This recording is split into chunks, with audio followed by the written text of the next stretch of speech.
It is the seeing eye test we've all been promised. The EST versus the HBIC. Was the Riddick Regiment able to ruin Raul? And in tonight's main event, it is Dysfunction in the Junction as Adam Cole takes on Matt Riddle. Hang on to your flip-flops, folks. This is NXT. Support, no DQ. Welcome everybody to What's NXT for... Don't look at me, look at them. Support, no DQ. Welcome everybody to What's NXT for May 8th, 2019. I'm your host, the Rated R reviewer, Stephen Osborne, joined as always by the General, Jerry Slaughter. Good evening, wrestling fans.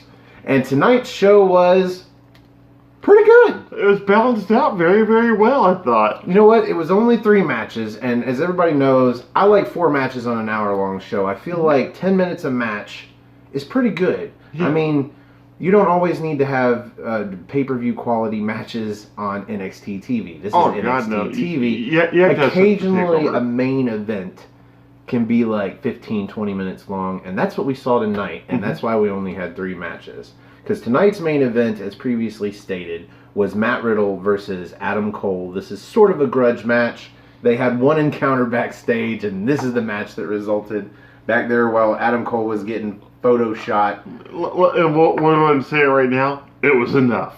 It was enough of a build. Yeah, seriously. This match, we'll get to that. Our first match of the night was Mia Yim versus Bianca Belair, and we knew we were getting this match this week. This was the only other match that we knew we were getting, besides Adam Cole and Matt Riddle. I was really hoping this match wasn't going to be the main event. Yeah. Because I feel like Bianca Belair is a main event player in NXT right now, but I do not believe that Mia Yim is. No. And to say the very least, I was fucking surprised by this match. Yeah. I was entertained as hell. I have a newfound respect for Mia Yim. Not necessarily a love for her or anything. We're starting to see a little bit of the appeal. Yeah, I see why she got her job. I haven't seen it up to this point, but she threw in some strikes in this match that were so calculated looking. And I feel like the only reason she didn't speed them up was because she didn't want to hurt Bianca Belair. Yeah. But they were spot on. That was toward the beginning of this match, but before I break down some of the spots, because I've got like 7 or 8 spots on this match. But before I get to those, what did you think about the opening match, Jerry? I actually thought it was a great opening match. Like you said, I'm glad it didn't main event the card. But when you get Adam Cole versus Matt Riddle, you like to give them as much time as you want. That's the main event of the show. I don't care where you're at. Yeah. So basically, it's everything I was expecting. A lot of strikes and quick maneuvers out of Mia Yim, and a lot of shows of strength and agility out of Bianca Belair. It was a pretty well even match, and you kind of already knew like who was supposed to be a face and who was supposed to be heel in this match, but it finally got further established at the end, which I'm okay with that too. Like it could have been, a nice clean finish or whatnot, but it wasn't, and that was refreshing actually, weirdly enough. As you mentioned to me when we were watching this, Bianca Belair was almost clearly the baby face when she faced Baszler. But coming to that point, she had been a heel. Yeah. So she's been on this weird transition from heel to face back to heel. It's hard to tell where she stands. She's on that cool heel high, where it's cool to hate her, but it's also not cool to like her at the same time. We're just kind of in between. Well, we found out for sure in this match that she is indeed back to being a heel, full on. What kind of heel, doesn't matter. At least we know she's a heel. There's a lot of tweeners that it's just hard to tell, and sometimes that's cool, like with Walter. Isla Dawn. But with Isla Dawn, it's infuriating. Yes, it's fucking infuriating, and I'm so glad we haven't had to see her too much over the last several months on NXT UK, because it really is. Because she's supposed to be this baby face, but her whole gimmick and her look and her entrance and everything, and some of the moves that she does, heel! The way she works in the ring, she puts on a lot of rest holds for a baby face. So yeah, when it's not clear if it's a baby face or a heel that you're working with or that you're watching, sometimes it can be less than entertaining. Because it's distracting. It takes you out of the match. Am I supposed to be rooting for her? Am I supposed to be... she's playing to the crowd, but then she'll turn her back on the crowd. What I like about Bianca Belair is that even if she's playing a babyface, she's so cocky. Yeah. And it makes you want to boo her anyway, but at the same time, she does it so well, and she tends to back it up. So it makes you want to cheer her. Like the second you said that, I automatically had the Kid Rock lyric. It's like, he ain't cocky, motherfucker, if you back it up. But the end of this match left no question. No. She is heel. Mm-hmm. So let me start at the beginning.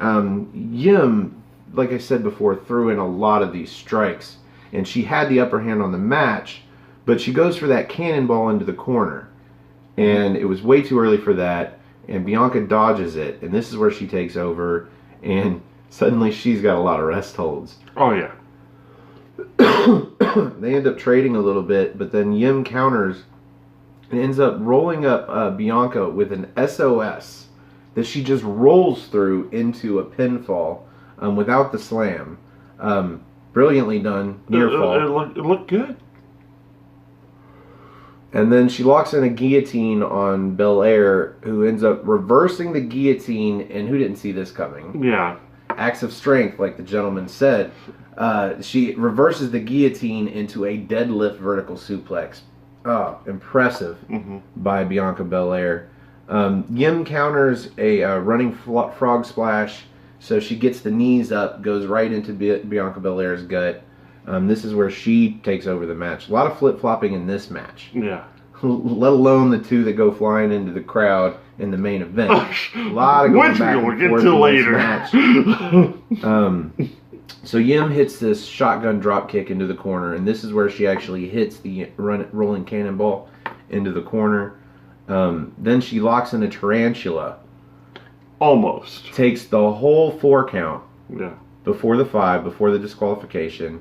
And then I think Belair goes to like shoulder tackle her off the apron. You know how this goes. So Bianca Belair's head is outside the ropes, and then kind of sunset flips over. Well, she knees her. Yeah. Because that's how that sequence goes. So that and then while Belair is sort of stunned, bent over at the ropes, she jumps over, goes for that sunset flip.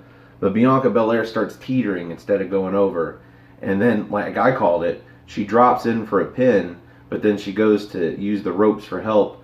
And the ref, Jessica, sees it. She's like, no, you can't do that. And in the confusion, Mia Yim, like, teeter-totters the pin into a pinfall for herself.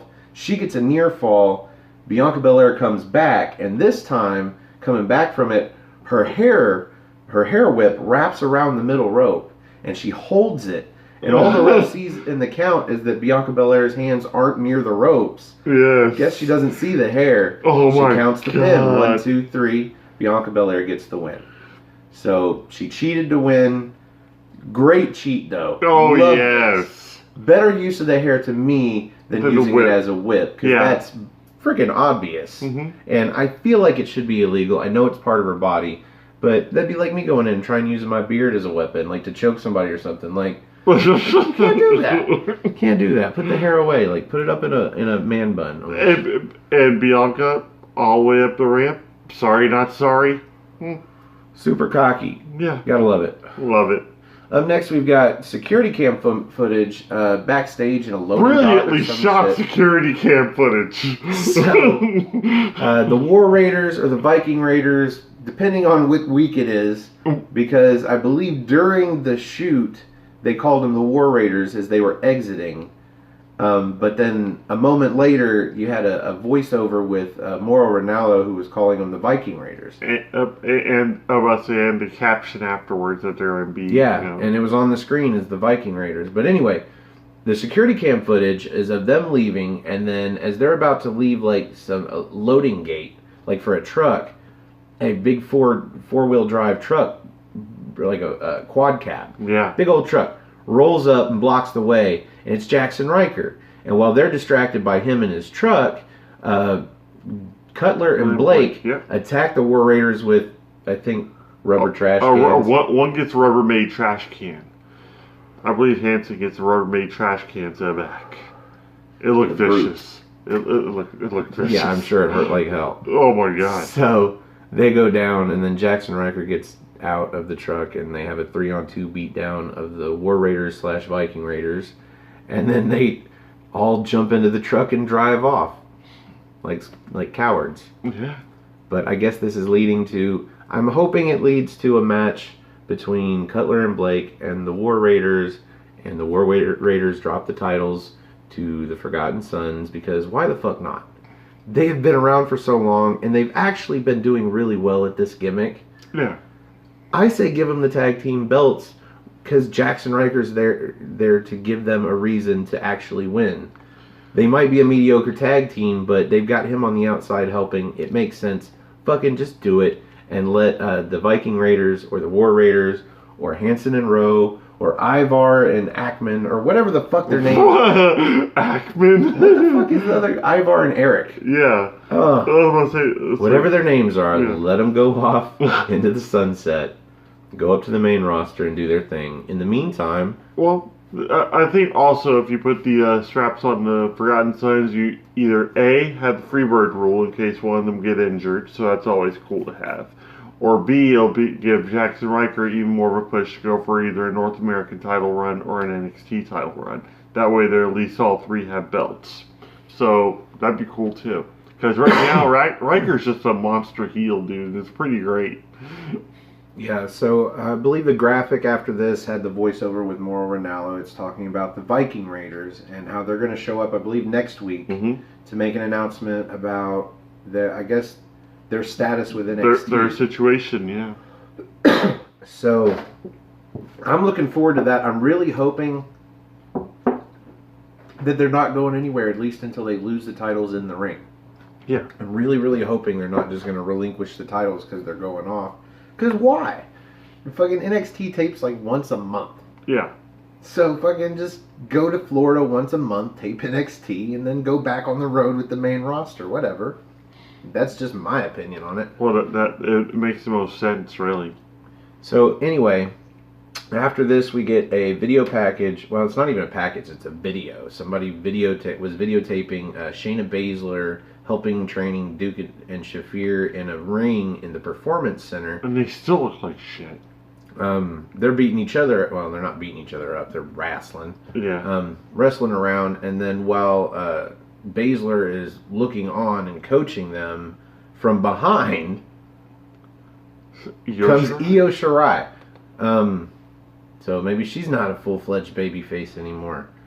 Everybody's a tweener now. Yeah, I was about to say, it's like this really didn't make much sense to me because, you know, Io Shirai is supposed to be a clear-cut babyface in this whole thing, but she doesn't see, she goes full-on Pearl Harbor on Shayna Baszler. I was expecting, like, a shouting match at first, and then they had, something. No, like, just out of nowhere, Io, and I think she was dressed in dark colors, too. Like, I didn't see it coming at all. She was wearing her, like, black jeans and, like, her black Io Shirai shirt. So, yeah, she looked very ninja-like. Yeah.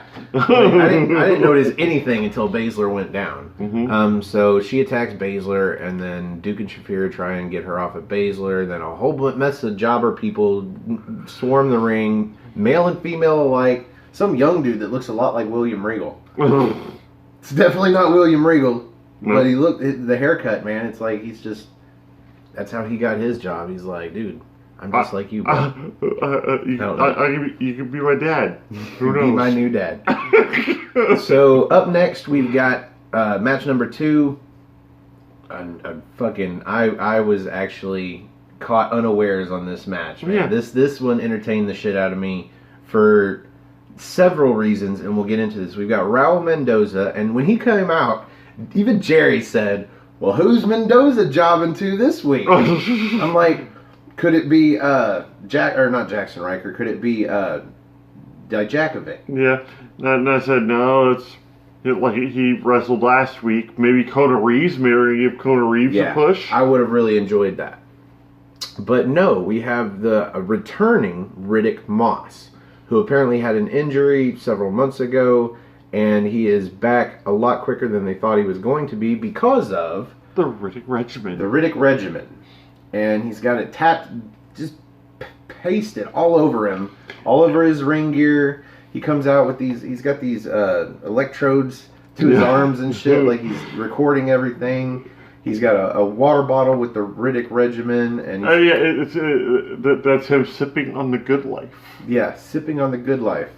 If you can't really imagine what we're talking about, go back about a decade to the Simon System on WWE television with Simon Dean. It was a lot like that, minus the segue. I had completely forgotten about the Simon System. Yeah. And I think I might hold it against you for reminding me. That was bad. Yes. It was horrible. This match, however, was really great. Oh, yes, it was. Really great. Before I get into, again, I've got several high spots. What did you think about the match, Jerry? I wasn't expecting, naturally the turnout of the match. Because usually when you have a returning star like that, you like to give him a push. But with Raul Mendoza, I'm always impressed with him. Anytime him and Humberto Carrillo team up, it's always a huge spot fest. Because they're both extremely fast, extremely agile, and just pull off some really great counters and whatnot. I didn't really know what to expect out of Riddick Moss, except for the fact that I like the gimmick. I like the whole fitness guru. I like the whole, but he did this whole chauvinistic thing that was okay for a little bit there, but that got kind of boring. But him just working out in between holds and or between attacks and whatnot, very Scott Steiner-ish. Yeah. And I really dug that, and I think it's going to be a great gimmick if they parlay it right, but not tonight. I think what I like about this most is that Raul Mendoza is as a singles competitor here, and they're pushing him. Mm-hmm. And I mean, we can make fun of him as being a jobber, but really he is quite good in the ring. Oh, he's super entertaining. There's jobbers who are in squash matches, and then there's enhancement talent, which is Raul Mendoza. Well, Carrillo and Mendoza were going nowhere as a tag team. Mm-mm. So Carrillo goes to 205 Live, and even though he showed up on NXT UK not long ago. Yeah, he'll show up wherever they'll let him be, he'll be. Don't want to be that guy, but that's Mexican for you. But meanwhile, you've got Raul Mendoza in NXT, and he's one of the very few that can do what he does. Mm-hmm. And it's really fun to watch. Riddick here is clearly the heel. As you mentioned, the chauvinistic thing where we've still got Jessica in the ring as the ref, so he's kind of telling off the female ref. I go by my own numbers. You should go by the Riddick regimen numbers, kind of thing. If you'd done the Riddick regimen count, I would have won the match, kind of thing. There was one point we thought he was going to win the match, but he was just so blatantly an asshole heel that at some point halfway through the match, I'm like, holy shit, Raul's gonna win. Yeah. He's gonna fucking this Moss guy. There's no way he's winning this match after all of that. It's not gonna be Barry Harwood's, grandeur, but it's gonna be a win. Yeah, this is the kind of posturing and preening that he was doing in this match that does not make sense for it to come with a win where he gets to see, I told you so. Yeah. No. This is the kind that ends with him losing, how did I go lose? wrong? Yeah. How did I lose? Well, maybe it's because you were too busy doing push-ups. So early on in this match, Mendoza hits a dropkick or something onto Moss's arm, his shoulder. And so he retreats to the corner and grabs this, and I had to look up the name of this, and somehow guessed it when I went to look it up. I called it a percussive impact massager. Yeah. And no, it's a percussive massager for, I guess, chiropractic or some shit like that. Massage therapists. They use it in the sports world. So he uses it on himself to try and make his shoulder feel better. And I'm like, oh yeah, totally heel. This guy's going down. Raul, of course, hits a bunch of high flying shit. But he hits a running shooting star press for a near fall at one point. He doesn't hit it square, kind of hits it mostly with his legs, but I'll let it go. It was brilliant looking. Mm-hmm. But he goes for a springboard off the middle rope, and I don't know what he was going to finish it with, but maybe a cross body. but he didn't really nail the crossbody. But Moss grabs him out of midair and brings him into the crossbody. Yeah. Into a power slam or a world's strongest slam. But instead, he lifts him. He does some weightlifting. And fall away. And then a fall away slam. I think he got a near fall for that. Yeah. Let's see. He after the fall away slam, he goes for this moment of zen. Looks like he's going to kip up, but instead he goes cross-legged and he sits there and he meditates for a moment. Then he rolls over into some push-ups. And then he does a running shoulder into Mendoza, who's in the corner. It's a good shoulder. And then he picks him up in a gorilla press into a spine buster, if you can imagine. Gorilla press into a spine buster. And then near fall. This is where I thought he was about to. This has got to be his finishing. That's got to be a finisher. Mendoza kicks out, man. And then this is where Moss gets up and grabs his bottle. And he takes a drink out of it. And he offers a drink to Mendoza, who kicks it out of his hand. And this pisses off Moss. But Mendoza's in the corner. Moss runs in. The bad guys never learn. No, they don't. He catches a foot to the face. Eat the turnbuckle. Runs in again. So Mendoza drop kicks his knee out from under him, and he goes sick face first into the middle turnbuckle. Just a lot of velocity into the turnbuckle. Hopefully that thing was low carb. Otherwise, it would have fucked up his diet. Yeah. Jerry predicted he was about to go on the injured list before the end of this match, and if he did anywhere, it was a concussion right there. Because he hit that middle turnbuckle fucking hard. After this, Mendoza does some other shit, man, and then ends up coming off with a springboard from the apron into just a corkscrew in the air, a single corkscrew splash. It was a little underwhelming of a finish, but the rest of the match, A1, man. Oh, yes, it was fantastic. 2 great matches in a row. Definitely looking forward to the main event, and there's really nothing between this match and the main event. No. But maybe a commercial. Yep. I was looking for something. They had nothing, really. The only thing we really know is that Kushida is returning again next week. Otherwise, even then, they were like, yeah, Kushida, good, great. Colin Riddle! So, this match got like 22 minutes. Mm-hmm. And we felt every minute of it. Now, it was awesome. Of course, entrances too, so maybe it got 19 or 20, but wow. What a match. I thought I wasn't going to take many notes. I was just going to sit back and watch it. But eventually stuff started happening. And too much stuff. Quite a bit of high spots here. Oh my God. But as always, before I get into all of that and break it down, why don't you break it down for me from your point of view? We had 2, like, pretty much guys that are well over in NXT right now, in Adam Cole and Matt Riddle. Adam Cole, I've been a fan of. He's been wrestling for 11 years. I've watched him from Combat Zone Wrestling all the way up to here. Great guy, consummate professional, always great in the ring. And then you have Matt Riddle, who's taking a while to warm up to, naturally, because of his persona and whatnot. Yeah, and his mic skills, or lack thereof. And the lackadaisical thing. But pretty much, I'm starting to realize that's more just to throw people off, kind of like Velveteen Dreams, like, stuff he does. Everybody looks at Matt Riddle, it's like, what?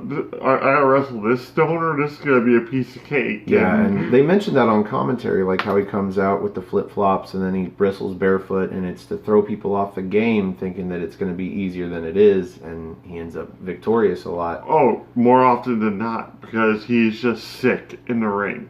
His fluid movements, his intensity. I even had to come up with general rule number 2. I think I had a general rule number 2 at one point, but now we have a new number 2. We're going to get to that during the breakdown of this match. Don't enziguri Matt Riddle. You don't enziguri Matt Riddle. So, they mention on commentary that Riddle has finally tasted defeat. He lost to Velveteen Dream at TakeOver, and so now he can put, the whole idea of maintaining his winning streak behind him. And focus on gold. Yeah. Focus match to match, and in this case, he kept his winning streak. Matt Riddle won, but I don't know if you even call this a fucky finish. Because honestly, nothing really happened. Really No. was affected. Really, honestly. But I will get to that. A lot of stuff happens in this match for like 5 or 6 minutes. Yeah. Just some back and forth, some trading, a little bit of light chain wrestling. But what I noticed is that Matt Riddle is he's on another level, man. Yes. The very beginning of this match, less chain wrestling and more Matt Riddle just wrestling Adam Cole to the mat. Yeah. He just locks him up from behind, like goes under, and just takes him down. Cole gets up. Takes him down again. Cole gets up. He picks him up and plants Cole face first into the mat. It's like, when will you learn? And as soon as he realizes that Cole has gotten a little bit of, lights out, he immediately tries to lock in the bro mission. Yeah. And Cole rolls to the ropes. Oh, this started off great. There wasn't a lot of rest holds. They kept it moving. The first enziguri, I think, that Cole hit, Riddle completely no sells. Like, they were trading some stuff. Riddle comes off the ropes, and then he eats a enziguri that he no sells, and then while Cole is still down, because obviously you have to drop to deliver an enziguri, while Cole is still down, he just grabs him up and deadlift German suplexes him. Yeah. Fucking wow. Deadlift is the word of the night. He just flat out just took the enziguri, and that's when I was like, you can't kick a guy that's had that much weed in his system in the head and expect it to be effective. Matt Riddle deadlifts everything in this match. Mm-hmm. Just saying. There's a spot where Cole counters a go to sleep, and we know that Riddle was trying a go to sleep because he said, and you can hear him because it's Full Sail, he said, go to sleep. Yep. No. Mid-air, Cole turns it around into a backstabber that lands on the back of Matt Riddle's neck. And it was both sweet and brutal looking. I was about to say, I think it was supposed to be meant to be a backstabber, but the fact that he went for the neck like that, and then you get to play on the arm later with Riddle actually having to shake it off and some nerve damage and whatnot. And the look on Riddle's face after that move. It was a shock to the system. I mean, if you think about Facebook's little shocked emoji, shocked. Yeah. Riddle's face was just like, everything was wide open. Yeah. So, after that, we got the first breakdown of the match. Mm-hmm. This is where they're both on their knees. And just after this, after they get up, finally, Cole takes the advantage, stomps on the foot of Matt Riddle. They were even talking about this on commentary earlier on, and we ended up talking about it too.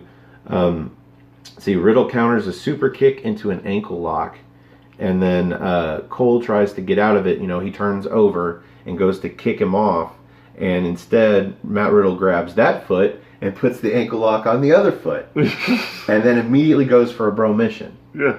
And Cole rolls the bro mission through into a pinfall attempt. Got a near fall off of that. And then, let's see. Riddle hits this big kick to Cole's head that just drops him onto his knees. And then he deadlift fisherman suplexes him from his knees. Yes. Twice. He goes for the hat trick. I don't think this is the first hat trick he goes to. Oh, he earlier he nailed the gut wrench suplex. Yeah, the hat trick of gut wrenches. Yeah. That was my first note. I don't know why I skipped it. Because you're anxious to get to the other shit. Well, that's, the hat trick of gut wrenches we've seen before. Well, he goes for the hat trick of the fisherman suplexes, and Cole counters the third one into a fireman's neck breaker. Sort of the welcome to... welcome to Chicago. Well, yeah, but in this case it would be welcome to Panama City, as you said. Yep, welcome to Panama City. Motherfucker. Motherfucker. That's how it goes. Yes. He gets a near fall off of that. And then he goes for a Panama Sunrise, and Riddle counters that, but he just kind of picks him up, and then Cole rolls him through, and then we get a whole mess of fucking counters and rolls, and then counter after counter, and then Cole finally hits a super kick to the back of Riddle's head that just lit him up. Yeah. Imagine the eyes on the dummy on Three Ninjas. That super kick lit him up.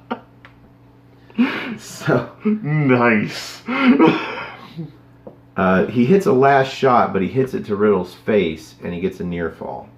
After this, Cole goes for an enziguri. Doesn't work. No. Matt hits a high knee then picks him up into a GTS. So he hits the go to sleep, then picks him up for a power bomb, then rolls him through the power bomb and hits a high knee while he's on his knees. Yes. Wow. Very fluid, like seamless is what it was. I think this is where Cole wisely rolls out of the ring. And he's a mess on the floor on the outside. I don't think the ref has even started counting yet. And Roderick Strong runs out. And he's like, "You okay, man?" Lifts him up, tries to help him out, get him recomposed, and for his troubles, Matt Riddle comes onto the apron and soccer kicks him in the shoulder. Well, this whole time, even before the soccer kick, I hear the ref saying, "You're not even supposed to be at ringside." So that answers the question of why wasn't the rest of Undisputed Era, why didn't they come out with him and why weren't they at ringside? They're obviously banned from ringside. Yeah. But Strong eats a soccer kick for his efforts, and then when Riddle goes to get back into the ring, flips into the ring and gets super kicked hard. Yeah. So after the super kick, Cole goes for lackadaisical, for lack of a better word, a nonchalant cover. Drapes over, grabs one leg. Yeah. And right before the 3 count, bro mission. Yep. Bro mission, and it doesn't take long, and Adam Cole taps out. Yeah. Yeah. So great match. After that, we have the Undisputed Era come out and ask Roderick Strong what he was thinking, and he hadn't really done anything. He was just out there for moral support. He did nothing but eat a kick to the face for his efforts. It was he his didn't shoulder. Interfere in the match. If anything, him showing up and the ref trying to get him to leave, and the slight bit of misdirection for Matt Riddle allowed for a super kick that, had he delivered a better cover, either A, he might have won the match, or B, at the very least, he wouldn't have been in a position to get the bro mission locked on. Oh, yeah. So I don't see where it's Roderick Strong's fault, but Adam Cole seems to think it is. That's how this show goes off the air, is with a couple of minutes of dissension in the Undisputed Era, where Adam Cole sort of being held off by Kyle O'Reilly, and then you got Roderick Strong with Bobby Fish over with him. Although Roderick Strong's not really angry or nothing, he's a little perplexed as to why Adam Cole's pissed at him. Yeah, he's like, I didn't do anything. You're the one that lost. Yeah. So eventually, Roderick leaves this way, Adam Cole leaves this way, and again, dysfunction in the junction. There is dissension in Undisputed Era, and I think at this point, this has to pay off with somebody leaving. Either somebody leaving or them getting the gold, but it's looking like somebody's going to leave. And I'm sorry, Roddy. It's just easier to take the S out. Yep. I mean, they added the S to the logo. By the way, that was a great job adding an S to that logo without fucking up the logo. Oh, yeah. I got to give props to Triple H or whoever the fuck did that. I hear Triple H does a lot of his own logos for NXT. Oh, it doesn't shock me. He probably does a lot of his own artwork for his other stuff, too. So anyway, that brings us to the end of the main event. Great show. Great main event. Around these parts, we rate the main event of the show using the General's 5-star rating system. And you go first as always. Where do you put this main event? Well, I'm going to go ahead and say 4 1/4. Like, it was a 4-star match through and through. Like, there was like no, title implications or anything like that. It was just a straight up grudge match that launched over just one promo. Just one. And, like, these two are so charismatic in the ring and everything that it carried through. We had your story in there, like the nerve damage to Matt Riddle, like, earlier into the match. We had a lot of great maneuvers out of Matt Riddle. We had a lot of great counters out of Adam Cole. We had a great main event on top of a card that actually had one very surprising middle match and then a decent women's match to kick everything off. And then we have dissension between Undisputed Era. This was a very, very well balanced out show. I thoroughly enjoyed it. I think it's also the fact that I've slept. But with Cole and Riddle, there's like no there's no argument that this match wasn't going to be great in some way, shape, or form. Yeah. They're two very consummate professionals. Matt Riddle is just taken to a ring like a fish in water. He's doing fantastic. Cole, 11-year veteran. He knows what he's doing in the ring as well. Kudos to both of them. Great match. Loved it. I am going to start at a 4-star match because it was at the very least a 4-star match. Oh, yeah. Coming off the back of a really great show, and add all of the aftermatch, the end of the match, all of the dissension between the Undisputed Era, where all of that is going. So you had a little bit of the story in the match with the sort of injury that you can only guess at. Yeah. It's not like he's limping around or nothing. Oh, no, like, but that was more of a stinger kind and of Riddle thing. was seriously hitting fucking deadlift this and deadlift that all throughout the match, and it's like, if his arm was that bad, I don't know. But the story at the end of the match with Roderick and then the dissension, and I love the fact that you've got the two guys that should be the tag team of the group, in O'Reilly and Fish, kind of having to split up. Yep. It's weird, but I like it. I'm going to give this 4.5. I'm about to say, it almost makes me want to sway mine, but 4.25 still sounds relatively fair to me, because otherwise we're talking like takeover caliber, and this it wasn't that. It wasn't that. So it definitely was takeover length, though. Oh yeah, it was definitely a takeover length match, and rightfully so. These two need they got roughly 20 minutes, and that's what they needed, and they put on an excellent match. They put on a better match in 20 minutes that the main product can do in like 2 hours, it seems. Honestly, they could have put this match on an NXT takeover, and I wouldn't have minded. This was a really good match. This was brilliantly executed. But it wasn't a takeover. It wasn't for a title. This is building towards a takeover match. It's only had, 1 week of a build? Yeah. The confrontation was last week on television. So. Yeah, the fact that they were able to come off that strong with just one build, and then just also build on top of the Undisputed Era breakup that's going to possibly be happening. Good stuff. So that brings us to the end of this episode of What's NXT, and thank you for joining us. Please join us tomorrow for the NXT party. That's where we will be reviewing episode 42 of NXT UK. If you remember this stuff now. I have no idea who we're going to have up here to join us. If we have anybody, I have a completely new schedule at work. He still has the same old schedule, so we're making it work somehow. It is now like 6 or 7, maybe even 8 a.m. instead of way earlier in the morning or late at night. So don't be fooled by me saying good evening. It's just what I'm used to. So, I can't plug anybody specific to be on the big screen for the NXT party, but if he doesn't have jury duty, he'll be here. And if somebody from Team NXT or the NXT team gets up that early, we'll have somebody up there. But if you want to be up there, and you're going to be, well, it'll probably be too late by the time you see this video tomorrow, but maybe not. Maybe not. If you want to be up on the big screen and help me or help us review an episode of NXT UK, just find me on Twitter. Go to nodq.com/Stefan. That's Stefan. Or if you just want to find me on Twitter, it's at Stefan R. Osborne, OSBORNE. As always, the R stands for restricted. You can also find this gentleman on Twitter at NoDQ General, and also on my Facebook group Armbar, all capital ARMBAR, exclamation point. Lots of wrestling discussions, wrestling memes, wrestling news. We try to do theme days here and there, and they turn out okay. I think Tornado Tag Tuesday is caught on. Yeah, it's actually caught on pretty well. It's just keeping the tornado tags going in the comment section is getting a little difficult. It's the hard part to explain, but we'll get it. It's getting there. It's working.